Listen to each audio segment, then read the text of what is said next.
In history, there are many dates the world will never forget. But November 15, 1915, for most people, it's nothing remarkable.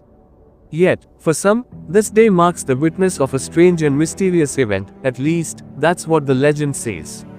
By then, Europe had been locked in a brutal war for a year and a half, fighting on three fronts.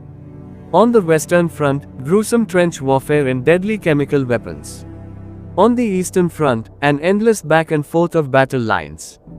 And on the Southern Front, Austrians and Italians fighting not only each other, but the freezing cold and the crushing mountains. Casualties were piling up everywhere.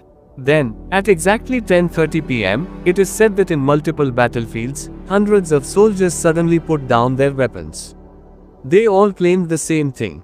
A brilliant light appeared in the sky. And then, they lost control of their bodies. It's a legend, of course, its truth uncertain. There are no official records of such an event, and in the chaos of 1915, few would have dared to report something so unbelievable.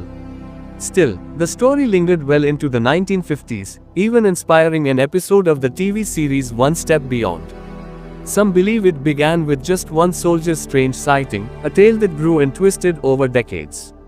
Others insist that thousands of soldiers truly saw something that night. One theory claims the horrors of trench warfare triggered a massive outbreak of shared hallucination, mass psychosis. History has seen such things before, but if true, this would be one of the largest cases ever. And then, there are the supernatural explanations. Some say it was a sign from God, or angels, urging an end to the slaughter. Others believe it was a visit, from somewhere far beyond this world. Whatever the truth may be, whether the light was real or not, one thing is certain. This is a story that refuses to fade.